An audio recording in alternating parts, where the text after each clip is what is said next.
So welcome to a very, very special episode of Slasher Scotty, because I'm not Slasher Scotty. I'm Geoffrey Mark, and I'm going to be interviewing Slasher Scotty. You all ready for this? Yes, I am. Let's do this reverse interview.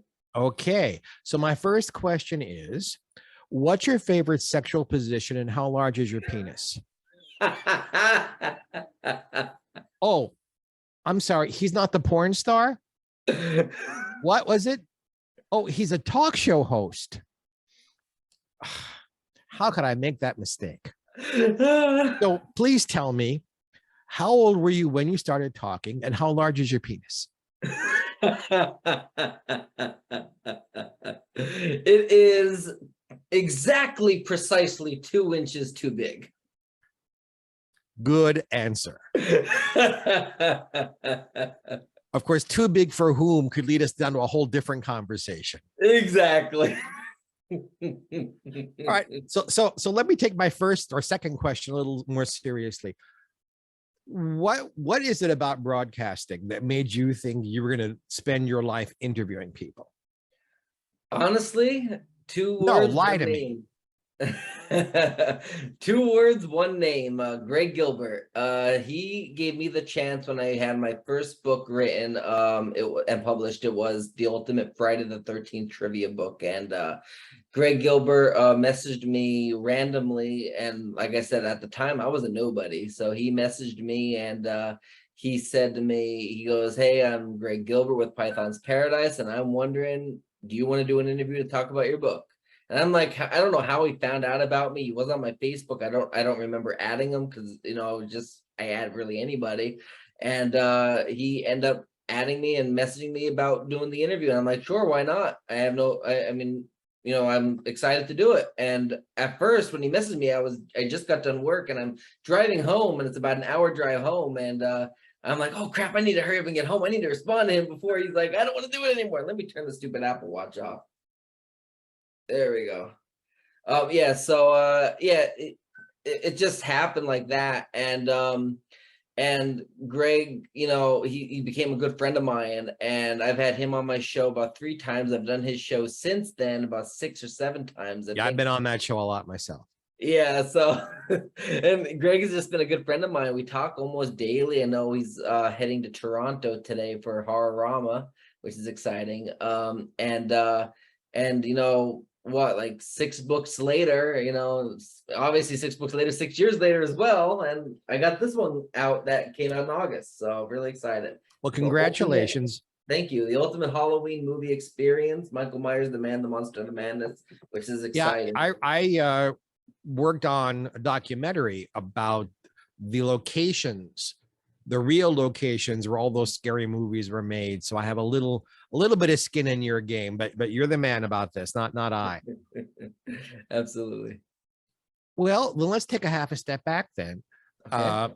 I'll give you a moment to enjoy the fabulousness of me. Absolutely. And then, well, just for you. I wouldn't do this for everybody. He's not paying me for this. What made you decide to write books? Books are not easy things to write. They're even harder to get published. How did you figure that out for yourself? Yeah, I mean, getting 1 book published is hard enough, let alone 6. And the 6th one is actually by a major publishing company. So, but that was 6 years in the making to begin with. But going back to high school, I always credit my English teacher, Joanne Hopple, and she always hates me. Every time she hears me in interviews mentioning her, she's like, Scotty, you wrote the book, you got it published, stop mentioning me. I'm like, well, if it wasn't for you teaching grammar, the only English teacher that probably taught grammar and didn't like make us read and actually taught us the fundamentals of English, I wouldn't have developed the tools to be published. So that's mainly where it started, was just starting there. And then I did a little research, and at the time it was a self-publishing site owned by Amazon called CreateSpace, and they ended up changing their name and everything to Kindle Direct Publishing, which was all self-publishing, and not many become New York Times bestsellers off of that. My third book became a New York Times bestseller from that, which was a book on my dad and his battle with brain cancer. And that one became a New York Times bestseller. And that one was that's very rare for self-publishers to get that. And then, my first book published 2016, and back in 2021, late 2021, I got a random email from a talent agency that wanted to represent me because they saw me do movies, they saw me do Slasher Scotty, and I didn't plan this, but I had a Slasher Scotty news on my channel, and one of the films that was coming out that I covered was a movie that he was a publisher on, and he must have came across it, and that's why he reached out to me to represent me, and he ended up representing me, and he introduced me to Eric Lincoln Miller out of 3 iBooks, and he wanted him to represent me for literacy, because I am a publisher and a published author as well, and this all fell right into my lap. And I don't know how, I did so much research on both of them to make sure that they were legitimate. Okay, that's a wonderful long answer. Doesn't answer my question, but it's a wonderful long answer. Yes. The first book, what I mean, I've been asked this question a million times. I'm asking it to you. So one day it's 2014 or 15 or 16, and you're in your car, or you're in your easy chair, or you're on the toilet, or you're in the shower, and somehow this idea, I can write a book. Okay. Tell me about that. How did you come to believe that you could write the first one?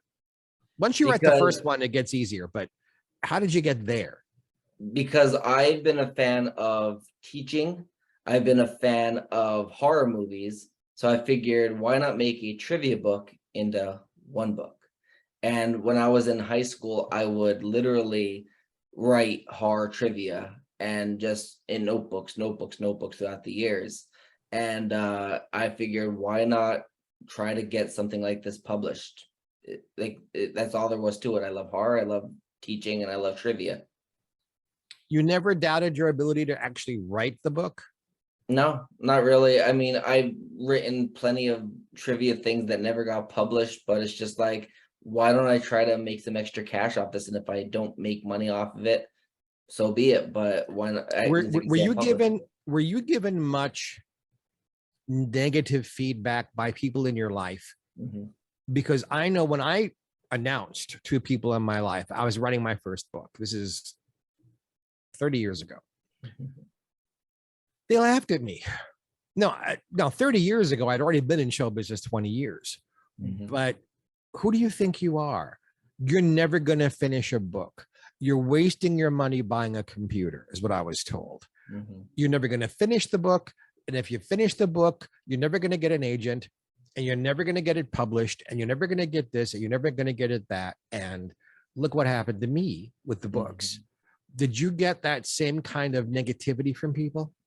Yeah, I was told, not just by classmates, but I was told by teachers that I have ADHD, I have Tourette syndrome, I have bipolar, I have OCD. So I'm not going to make it into the world. I'm not going to be able to go to college and get a degree and get a job that I can support me and my family. I would be working flipping burgers for the rest of my life because I won't be able to make anything of who I am. And then when I said, well, I'm also, if I can't do that, then I'll just be an actor or I'll be a writer. And they're like, you think you're going to get that far? It's like, well, I now have them people asking me for my autograph. Right. And I tag every single one of them in my accolades. Every single time I post something, they're the first to be tagged and say, I told you so. I know for me, I had to just decide. It was a decision. Someone needs to write this book. Yeah. In this case, it was my first Ella Fitzgerald book. It might as well be me. People do get published. It might as well be me. And once I decided it might as well be me, what everybody else thought no longer mattered. And we do get that nose twitchy kind of, yeah, Look what I did. So look Mhm. what you did. Hooray for you. Yeah. You mentioned supporting your family. We have never discussed your personal life. Right. Tell me about your family. So my dad passed away last August in 2021. He was I'm battling brain sorry. cancer for 5 years. He was told he had a year and a half to live, and he made it 5. And before that, he actually had a stroke after brain surgery, and they were told he would only make it 24 hours. And 5 years later, you beat all the odds. My mom, she lives in Pennsylvania, about 3 hours away. This I talk about this every now and again on my podcast. I really keep him out of it because between like he's very private. But I do have a boyfriend, and he he lives pretty much with me. He does live with me. And I mean, that's one of my errands. Like I was telling you, I have to run. I have to pick him up. He's a college student. I'm robbing the cradle, I guess you could say, because I'm 33 and he's 25. There's not that So, much difference. yeah, not that much difference. But yeah, so we've been together we just celebrated 4 years last month, August. Congratulations. Thank you. You Yeah. just mentioned a whole lot of OCD and things. Yeah. How does he deal with those things in you? It's tough, but he has, I don't want to go into what he has, but he has something to, we can talk about that off camera or whatever, but he does have a disability as well, and we mesh each other out. But one thing that is hard for anybody, because I've been cheated on, I've been hurt and abused physically and emotionally by past relationships, and this is the best relationship by far I've been in. And I mean, I've been in this relationship, we literally knew each other for 3 hours, and we met on a trashy dating app, Boy Ahoy. And we ended up saying, well, we only known each other for 3 hours, been talking for 3 hours. Why don't we never even met in person? Let's make it happen. Let's just, what do we have to lose? And we're like, sure. 4 years later, here we are. Isn't it amazing what happens when your penis is 2 inches too large? Right. Exactly. Exactly. It just happened. And with me having, I think the biggest thing for it, because he doesn't really even notice my Tourette's. Like if you see me rolling my eyes, I'm just not at anybody. If you see me like that, like that's part of my Tourette's. This not really noticeable. But with my ADHD, if I don't take my medicine in the morning, it's like a whole different Scotty. Like my focus is completely off, my concentration is off, I'm jumping all over the place, I'm off the wall. So my medicine really calms me down, and gets my ADHD under control for the day. And usually at nighttime it wears off. So when we're in bed at night, like I'm literally like annoying the piss out of him, and he's like, will you stop poking me, or will you stop doing that? Like I just do it. I think it's funny. And sometimes he does too, but sometimes my ADHD won't let me stop. And that's the thing that is probably the biggest force between us, that he has to kind of either, he's with me for 4 years, so obviously it's not too bad. Well, you're very intelligent. You're a sweetheart. You're cute as hell. And you're fun to talk with. So I would imagine he sees those things in you. We have a lot of good conversations, like a lot of intelligent conversations. Like we never, like probably 2 years into the relationship, we started talking about our religious and political and all that stuff, beliefs. And we didn't realize that without talking about that, we have a lot of the same political and religious understandings and things, stuff I won't get into on here obviously because it's public, but just saying that me and him really have a lot of similar political and religious similarities. And I will talk of me for a moment until you join. I have a lot of friends who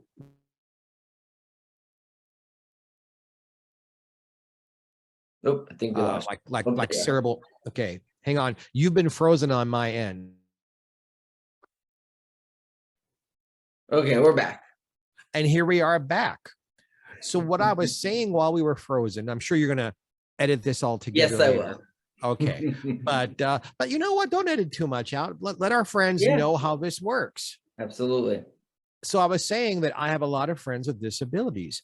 It's just how my life has gone. First of all, as we've discussed on camera before, I'm a recovering alcoholic or drug addict. And if you're one of those things or both of those things, already you have a mental illness.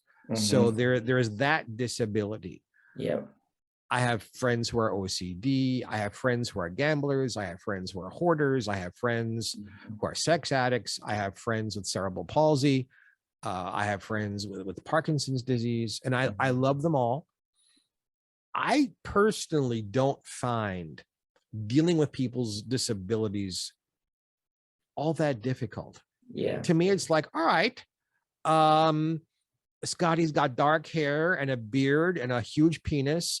And, I'm not going to let go of that. Right. And, I absolutely understand. Okay. And, that he's got OCD or Tourette's or whatever it is you deal with on a daily basis. Well, he's seeing doctors, he's taking medication. I don't find it. See, to me, everybody has a disability. Everybody's got something they're dealing with. Some are much larger, like brain cancer is much larger. Yeah. But we've all got something. And I don't understand when people judge or don't want to be around people like that. Because where are you going to go and not find people like that? Yeah. We've all got stuff. Yeah. And you don't hide yours, which is good. Yeah. And by the way, when I did like when I that's my I wasn't making fun of you. That's my I do that. Yeah. It comes from watching too much Bewitched. And no, seriously. I learned how to twitch my nose as a kid, and the kids loved it so much that now when I'm like being I do that like, I've got a plan. Yay. What, as an interviewer, you can mention a name if you'd like or not, depending, because I know you're a gentleman, but if you want to mention a name, that would be kind of fun. What was an interview situation where the person was either hostile to you or a dullard? There are celebrities out there, happily you and I are not two of them, who when they're asked a question, they give one word answers and stare at you, either because they're afraid of being questioned, or they've never been taught how to interact like this. Have you had one interview where you were just like cringing, this is so bad? Let me think about that. That's a tough one. I do know, like, I did ask a lot of hard questions to Dag Fairch, who played in Rob Zombie's Halloween, and he wouldn't answer the questions. That was a tough one. And that was, I don't pay for interviews, but that was one of the few that I paid for. And I got... You've paid other people and you didn't I paid for me. for big name actors that I won't get. And the only reason why I really did pay for him is because he was for the book. So for big name actors, not like me, but big name. You're just digging yourself in deeper and deeper and deeper here. When I come to Maryland to perform next year, you'd better have a large penis, because that sounds good. There is payment. There is payment to be made here for this now. Right, my literary agent wanted somebody from one of the Rob Zombie's Halloweens, and I already had Dee Wallace, but he wanted like either like Tyler Main or like Dag Fairch, and I followed Dag on Instagram, so I reached out to him to see if he'd do it, and he doesn't do interviews for free. And I reached out to my literary agent, like, well, we really need Dag Fairch, and we wanted them for the book. It was like a selling point, and the reason why he wouldn't do a free interview is because it was going to be going in and published work of art. So I had to, and he doesn't really do free interviews to begin with, let alone for, for a book that's going to have his words published. So I paid him, and it wasn't too much, but I paid him to do the interview, and he was one of the, I think the only one I've ever paid for. Yeah, I don't pay for interviews. I don't pay for interviews for books.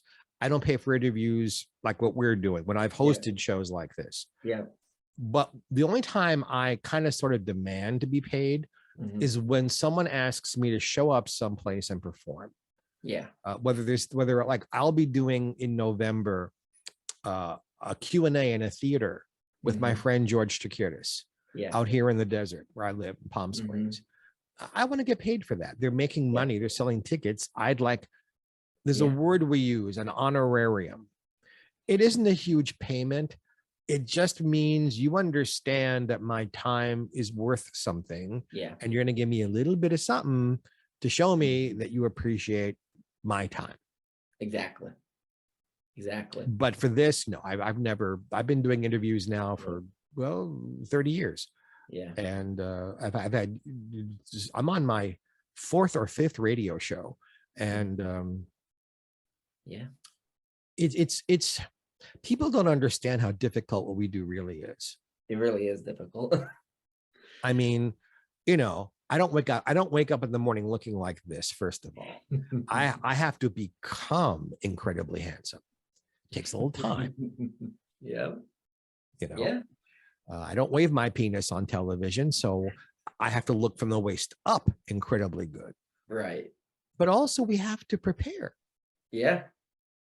And I that probably takes our time. spend the day before the interview and the morning of the interview, depending how busy work is, because sometimes I'll take my lunch early to prepare a little bit, and then I do about an hour or two before the interview to prepare. And I, Google their name, IMDb, look up the movies. If I have time, I watch the movies if I haven't seen them, things like that. And it takes a lot of time. Then I gotta end up, putting, getting the questions. What do I want to ask them? What's important? What's not important? What's going to keep the audience's attention? And then I have to host the interview. And of course, then I get times when the freaking thing freezes on me because I love this room because this is my office room, but I don't get, sometimes the internet goes out here. Why don't you use me as an example? When you were interviewing me, was it a couple of months ago now? Yep. What was your process with me? Now, I'm not really in your realm. I'm not in the science fiction, Halloween, horror movie genre of show business. But originally you were, because remember I had that special effects guy on the poster. So if you hadn't found that, you wouldn't have asked me to be on your show. No, I knew I was gonna ask you because I saw you do an interview with Greg. And Greg, I asked Greg, I'm like, is Geoffrey a good guy? I just had the wrong Geoffrey Mark. I didn't even know. I didn't know anything about you at the time. I didn't know anything about you. I just looked you up. I'm like, didn't Greg mention that he's a big wig special effects Hollywood artist? Because I'm Greg not. usually mentions. And then you're like, no, that's not me. That's not me. I'm a jazz singer, an author and all that. And I'm like, oh, okay. I mean, that's not a. I'm famous for this, among other things. Right, Lucille Ball. No. Look what I'm pointing at. Oh, it's my Emmy Award. Yes. Yeah, I just seen it there. Yep. Emmy winner, Grammy nominee usually paves the way for whatever it is going on. Right. And yet you had, now this is interesting to me. You've mentioned Tourette's and these OCD, and yet when you had me on, we had a wonderful time together. We did. Even though I didn't fit into your niche or niche, depending what part of the country you live in. We had a great time together, which is why I wouldn't have agreed to this. Right. Because I'm once again not getting paid. I wouldn't have agreed to do this with you, but I have a good time with you, and you're cute as hell, so why not? Thank you. I appreciate it. Yeah. And when I first started doing my podcast, it was all about horror. I wanted to interview people I grew up watching. But the more I spoke to Greg about it, and the more I spoke to my boyfriend about it, it was like, okay, well, yeah, I can interview these horror celebrities, but why not interview other people, actors, musicians, authors, actors outside of horror, artists, like all these different people. Why not interview them? And then you can broaden your platform. And Greg agreed on that. He's like, don't turn down people because they're not in movies you haven't watched. That you open yourself up to a wider audience and to a wider demographic, and you might find movies that you might not have watched, but that you can enjoy now that you've met the actors involved with it. I'm very lucky. As you know, as my fans know, I know a lot of people in show business.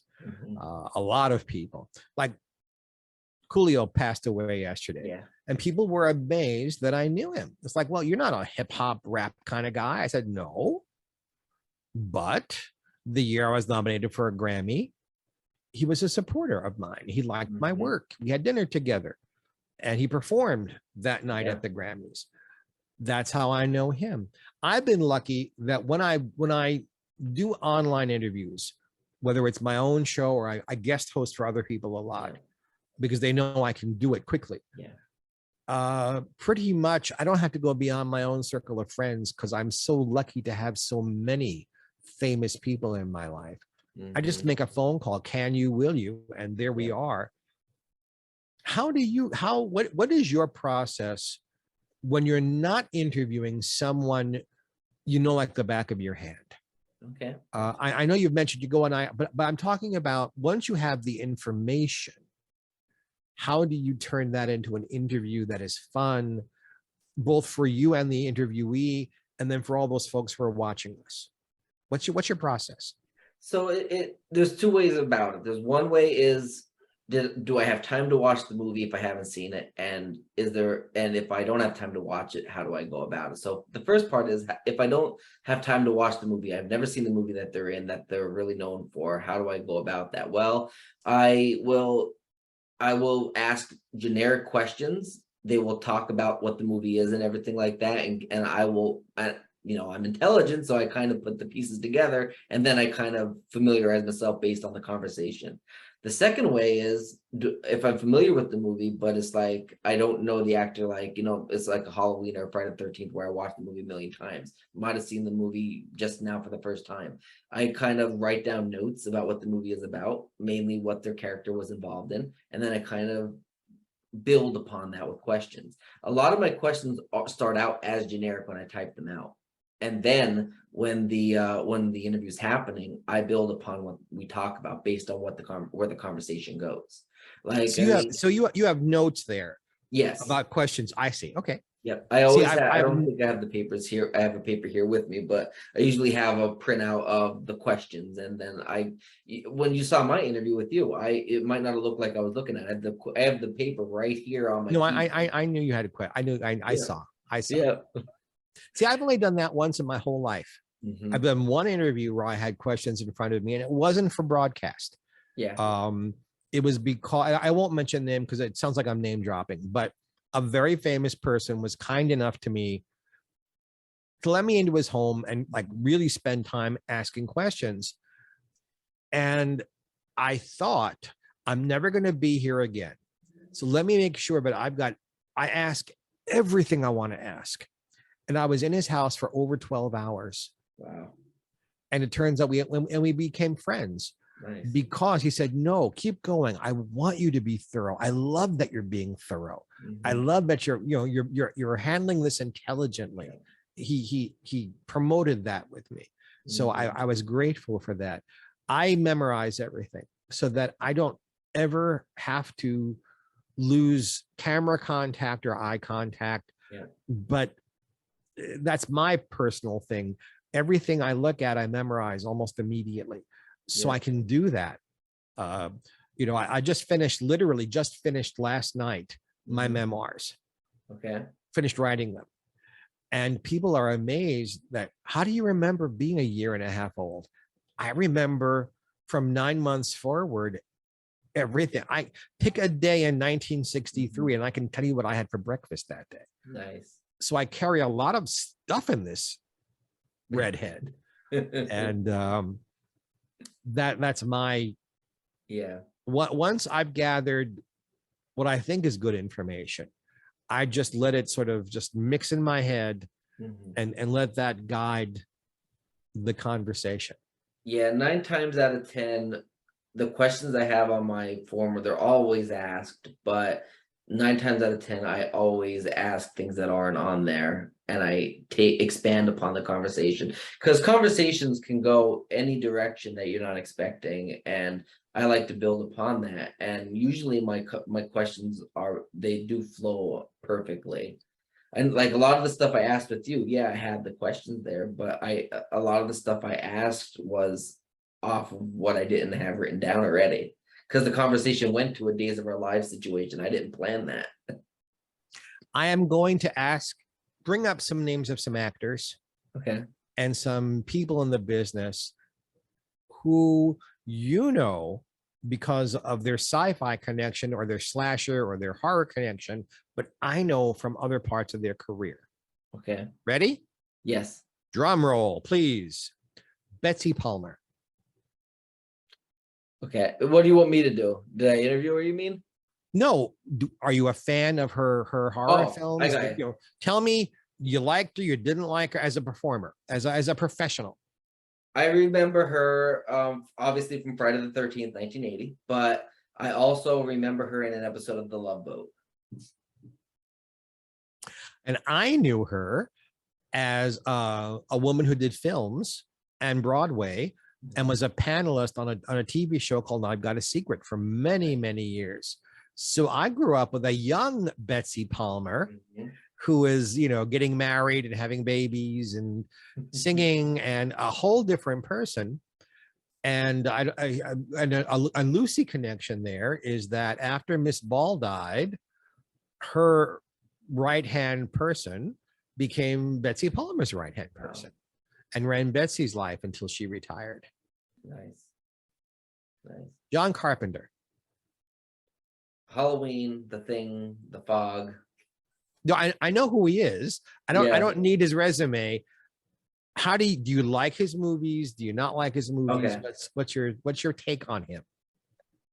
I absolutely, Halloween is probably my favorite movie. That touched me in so many ways, like just scare factor alone. I don't think I'd be a horror fan without John Carpenter, to be honest with you. No way around it. I think the most brilliant horror movie ever made was John Carpenter's The Thing. Yeah. Because I must tell you, I'm not a big horror movie fan. I know too much about the movie making process. And quite frankly, my life has been hard enough. Nothing on my screen scares me more than what happens in my life. So I kind of laugh at horror movies. But I have to say the Thing, just the acting, the special effects, the storyline, the cinematography, the directing, it's a brilliant, to me, best of genre movie. Yeah. Alfred Hitchcock. The Birds is probably one of the most terrifying movies I've seen, especially because when I lived in Anacoke when I went to my first college, I would have I just watched The Birds the night before, and then the next day I went out of my apartment. There was a shit ton of birds on my roof, and when I got out of my apartment door, all the birds at the same time swooped down and and that terrified the crap out of me.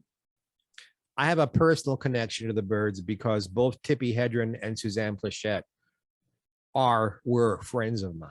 Nice.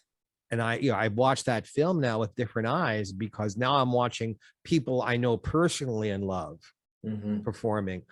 Does that make a difference for you as you're getting to know all these people in the genre that you love the most? I sometimes will watch a show that I loved or a movie that I loved. And as an adult, I've come to know the people either behind the scenes or in front of the camera. And it's like, oh, those are my friends up there. I can't lose myself in the Bob Newhart show anymore. I know the entire cast. Yeah. And was especially close to one person. I'm leaving my name out for a reason. Gilligan's Island. I knew the professor and Marianne. Dawn Wells is one of my closest friends I've ever had in my life. May she rest in peace. Do you ever find that you're getting to know folks in any way ruins your ability to appreciate the work? Not really, I would say appreciate the work, but it makes me appreciate it a little more because I get to be like, I'm friends with that person. I grew up watching these people and now I'm friends with them. Like, for example, Diana Barrows from Friday the 13th, Part 7. She became a really good friend of mine. I have her number. We don't talk as much anymore, but we talked, like she called me asking me for advice, knowing that I used to have Barrett's esophagus, like I like with acid reflux and everything.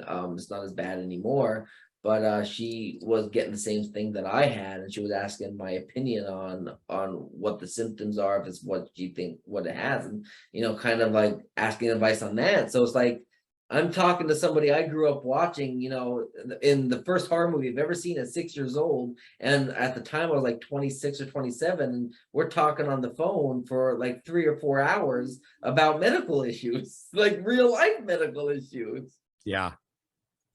So like things like that really happen. Like it's crazy. Like I literally, I'm friends with Nancy Ann Ritter from Scream. I'm friends with Debbie Sue Voorhees from Friday 5. Like, like these people are commenting on my post. Like Ron Sloan from Friday 5, he literally wishes me happy birthday every year in the voice of Junior. Like these people so I grew cool. up watching, and now I'm really good friends with these people.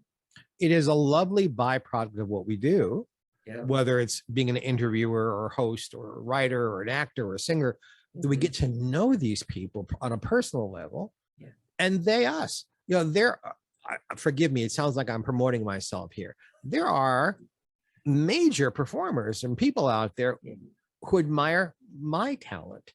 Yeah. And it's like boing. How Steve Allen thinks I'm a great writer. Are you out of your mind? Steve Allen asked me to write songs with him. How does that happen? It is a lovely byproduct. I was having lunch on my birthday, which was a couple of weeks ago, with Wesley Yore from Land of the Lost. Okay. And Kathy Coleman from Land of the Lost, and Greg Marks, who's a soap opera star and a lovely, lovely singer. And we were talking about, other than the money and the fame, what's the best part of being in our business?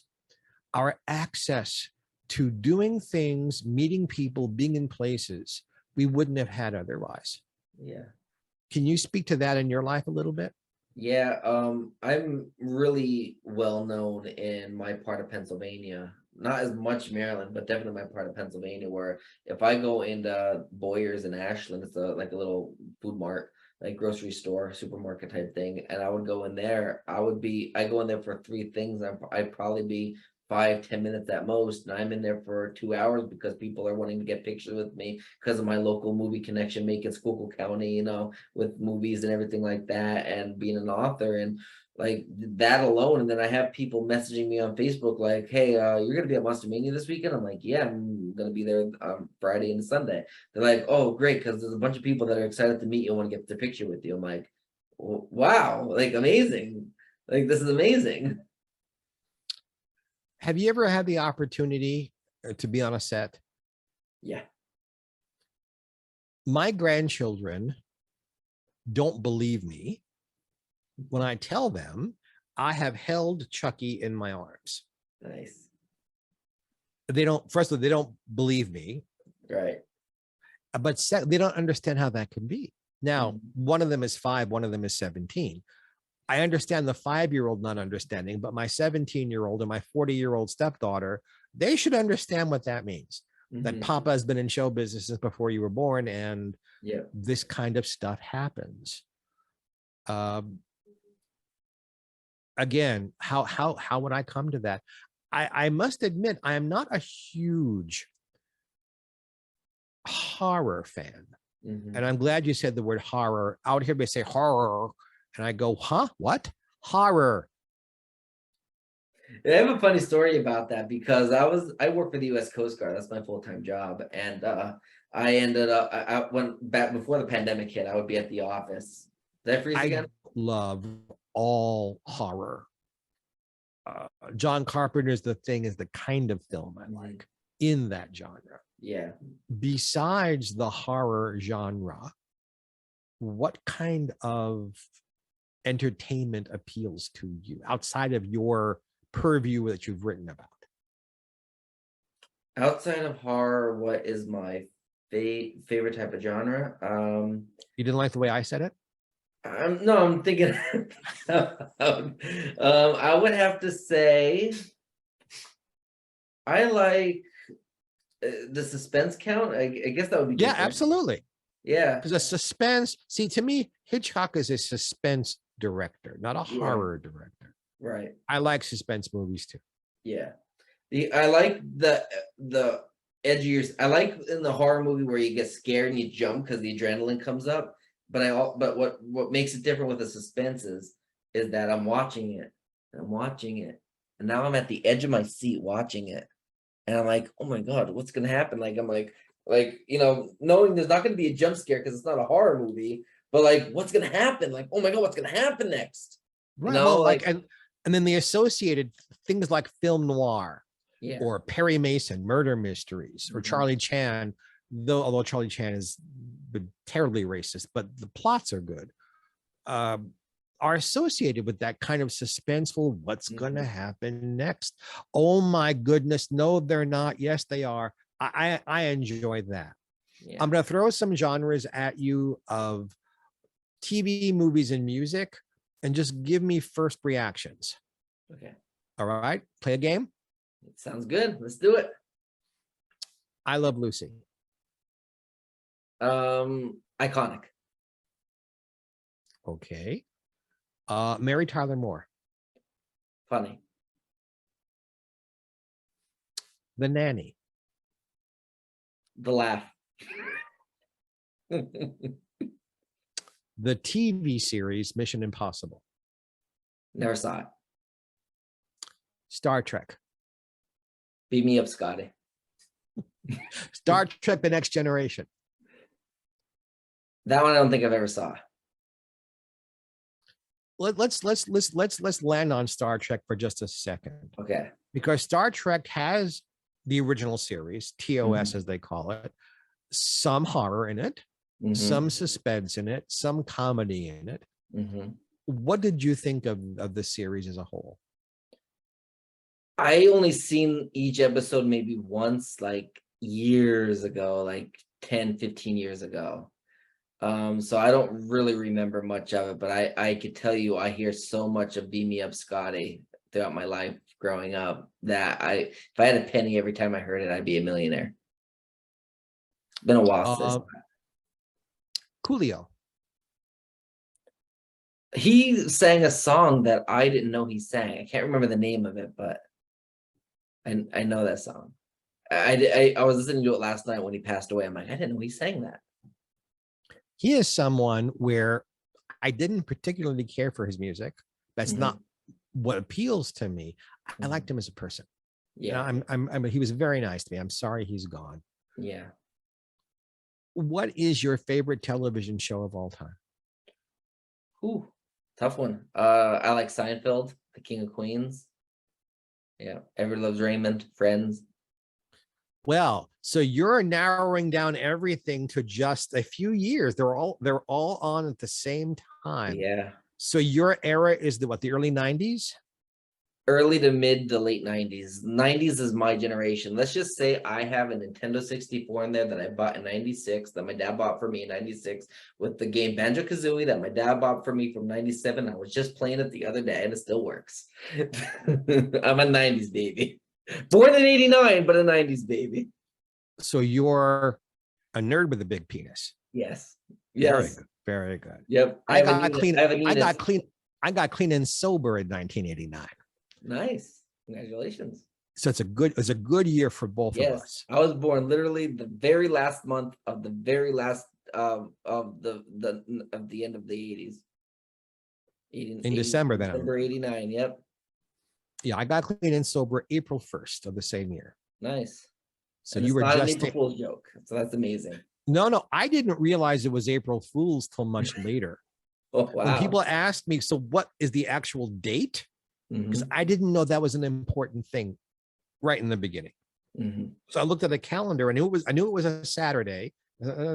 Oh, April 1st. And then like April Fool's Day, how appropriate. Right?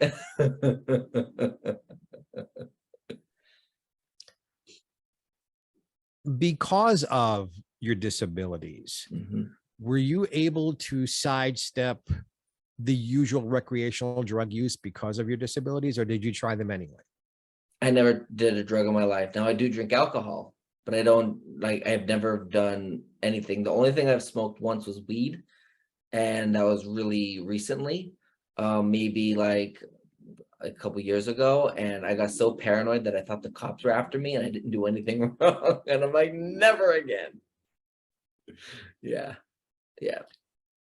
How comfortable today or other times are you talking about yourself as opposed to talking about other people? We opened the show with a sex joke. Yeah. I was hoping you were going to laugh and not be offended because I wanted a good joke to start us off with. Right. But if you're asked, I won't push you, but if you're asked questions about your personal life or things like that, do you look to avoid them, or are you comfortable being honest with people? I'm not I'm one of those people that isn't offended that easily. I'm very open-minded. There might be some questions I'll be like, I don't feel comfortable asking that, but most questions I normally give an answer for, especially if it's not on camera. If it's on camera and I don't want the world to know something about me, then I won't say it, but I'm I'm a pretty open book. Yeah, the only restriction on my end with people, and I didn't get this too much. When I went public about me and Freddie Mercury, Yeah. people asked anatomical questions. Yeah. That I was able to joke around, but still give them the answer they were looking for. Right. When my partner died, and if you remember from our conversation, I had a 47-year relationship with someone that was a complete and total secret until he died, practically. You'd be amazed how many people wanted to know what we did in bed together. Wow. And I refused to, I wouldn't even answer our own children. Wow. It's like, why in the world do you need to know what your fathers did together? Why in the world is that an important piece of information to anybody except the person you're interacting with, or you're flirting with someone, or you're terribly close confidants? That's the only no. When people ask what Joel and I did in bed together, it's like, yeah, you're never going to find out. Stop asking. Right. But otherwise, my personal life is an open book. I've been a celebrity so long now. I can't lie about my age. Because my career goes back to the 1970s. I've learned to be comfortable with almost any question asked me, except for, that kind of stuff. I'm not going to, but if I were now going to interview Scotty the person, apart and aside from your career, where would you say, no, Jeff, I won't answer that? Probably personal questions about my partner, about my boyfriend, because I know he's very private and I respect him as a person, and I wouldn't put his personal business out there, which would include our sex life, probably. Yeah. You will notice I haven't even asked you his name, because I got immediately that that's private. For you're protecting, you're not protecting you, you're protecting him. Right. And I'll go as far as saying that he doesn't have social media because he's just that private of a person. He doesn't want people knowing his business. And it takes him a while to let somebody else into his inner circle. It took me 3 hours to become his boyfriend, but I didn't fully know him for like a year and a half of being with him.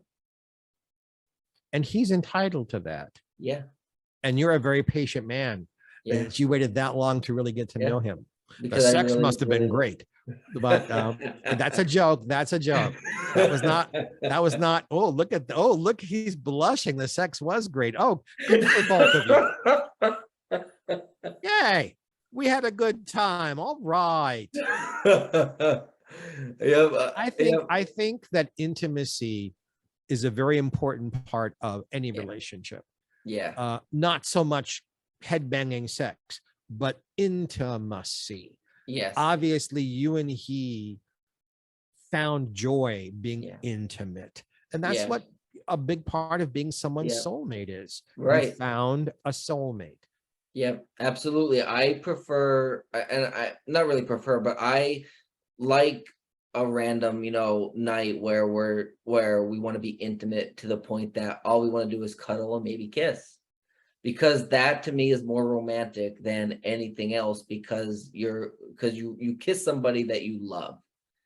I mean, yeah, you can kiss people when you know, in hookups and all that, but kissing is a very romanticized, intimate thing between two partners that are in love with each other. And that's what I like. I like that. I would prefer that over anything else because I love my partner and he loves me. And that to me is romance. I agree with you 100%. Yeah. I'm trying to not make this about me, but I'm reacting to what you're saying to me. Mm-hmm. When people pushed about Joel and me, Mm-hmm. I came up with an answer. It's a true answer. Okay. It's a summer night. The blinds are up. It's a full moon. Mm-hmm. I am in bed, sleeping to his left, as I always did when we had the chance to be in bed, sleeping with each other.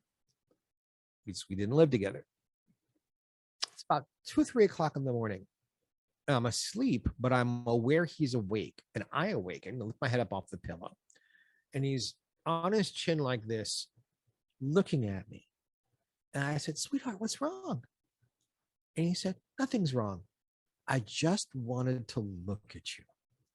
And he put his fingers through my hair and gently put my head back on the pillow. And he said, "Nothing's wrong. Go back to sleep."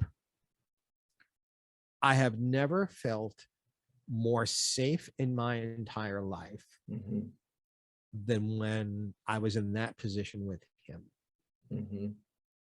That's what you need to know about my sex life with Joel.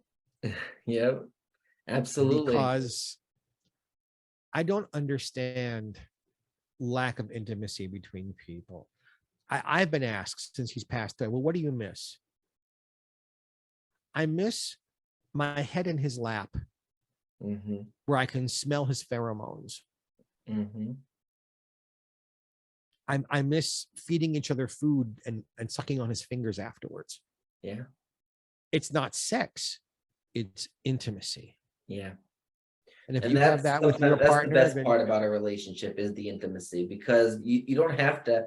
I mean, having a good sex life is great, but having the intimate moments, the romantic moments, the moments that really mean something and make a memory that you can think back of, you know, those are what I cherish most about my relationship with them. How old were you when you realized you were gay? 15, maybe. My parents, and I'm okay talking about this, but my parents found out, and they're very big Christians. To this day, they don't really accept me. They accept me, they don't accept what I'm doing, but they're getting a lot better than they were. But I think a lot of it came from how they found out, because I didn't get a chance to sit them down and tell them. I was in a relationship at the time, and my parents were going to New York City on a bus trip, and I needed to watch the dogs. So I brought over my partner at the time, and we were doing it in their bed. I didn't know that their bus broke down and their trip was canceled, and they came home and caught us in the bed. That's how they found out. And if that was an I Love Lucy episode, we would hear, "Uh-oh, hee hee." Yeah, so that's how they found out. So I think a lot of it was disrespect from the fact of it was in their bed in their house, and they didn't even know anything about me, and I didn't have any type of, you know, way to tell them about it. So as soon as you figured out that that's who you were, you immediately acted out on it and found your first boy? No, this was a couple years after. When I was in a relationship in high school, but we were very closeted. But when I was 19, when I went off to college, that's when I really experimented. I mean, I really experimented my curiosities and kind of evaluated my sexuality, you know, orgy parties and all those different things. That's what 19 is for. Yeah. Scotty, sometime, probably off microphone and off camera, I will tell you what gay life was like in New York City in the 1970s. Yeah. And what I experienced, because I pride myself on not being nasty or naughty in public. I can't even tell you how I think you'd react to it.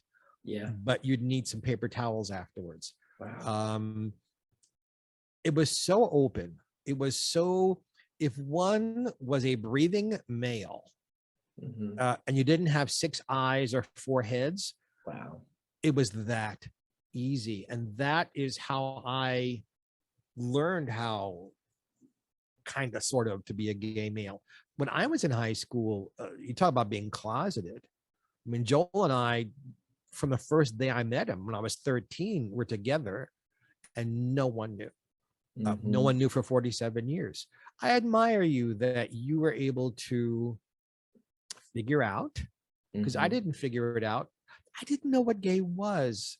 The term wasn't used all that much anyway. Yeah. Homosexual and slurs about that word. Yeah. But it wasn't even a thing that young people could reach out to others or talk about it. So I think it's wonderful that you could. Yeah. That times have changed. Yeah. A little bit. Thankfully, when I was figuring it out, there was a lot of porn on the computer that, I could kind of extinguish the difference between the two. And go, ooh, I'm bigger than he is. 2 times. I'm dying to ask you, you said you're 2 inches too big. How big is too big? I've never heard too many gay men refer to anything as being too big. 2 inches too big. 16 inches times 2. Then nothing has ever done. No one has ever had even 16 inches. That is not a reality for anybody. I know. I don't know if that might be one question I'm not comfortable answering. I am joking with you because we're coming to the end of the hour, and I wanted to end on the same joke I started with. There we go. There we go. If you wanted our friends and fans who are watching and listening, a piece of advice from Scotty about life. Okay.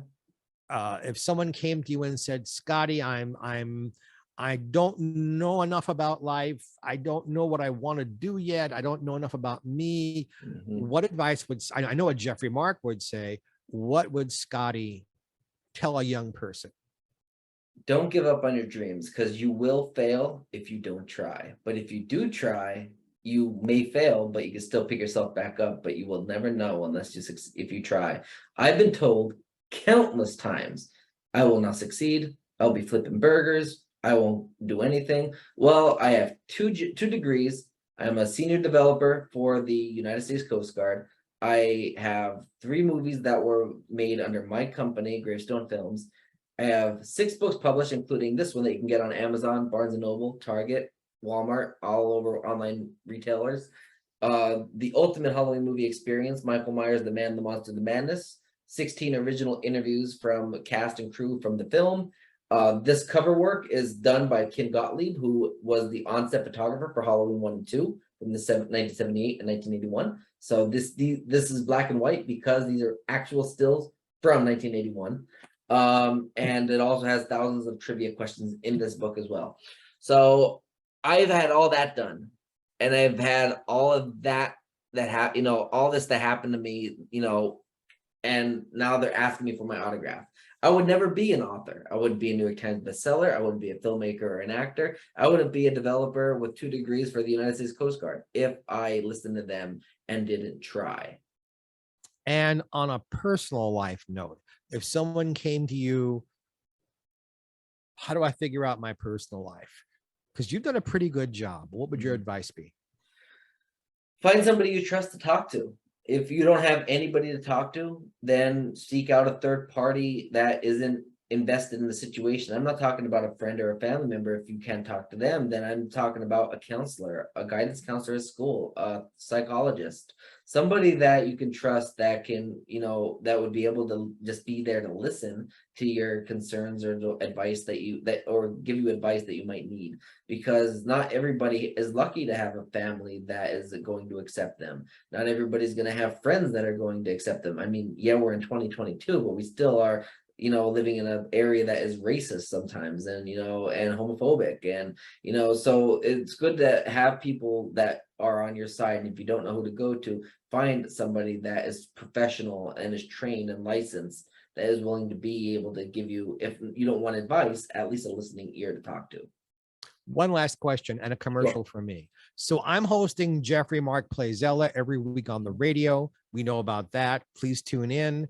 I've got 3 books coming out next year and an album. Hooray for Geoffrey Mark. Apart and aside from this new book you just gave this excellent commercial for, what's next for Scotty? So we have a movie that is in post-production, is still in production at the ending stages of production, but we're also in post. It's called 72 and it's by Gravestone Films. We're looking at the movie premiere to be, I would say, end of like sometime in the summer of 2023.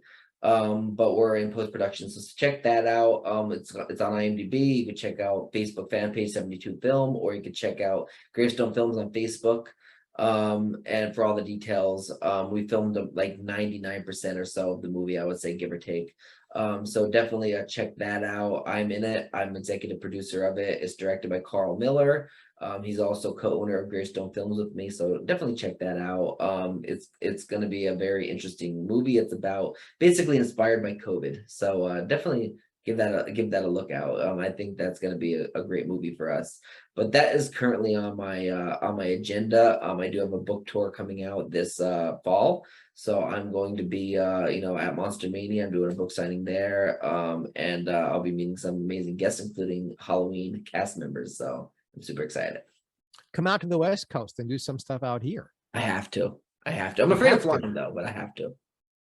Get on a train, come on out here, and I'll hook you up with some bookstores to get you in some book signings. Perfect. And you and I need to have dinner together. Absolutely. So, Scotty, thank you so much for the opportunity to interview you. Absolutely. Next time on Slasher Scotty, he'll be back in the driver's seat again, and I'll be someplace else because he'll have some other amazing guests. So as I always end my broadcasts, this is Geoffrey Mark on behalf of Slasher Scotty. God bless and have a happy. Thank you.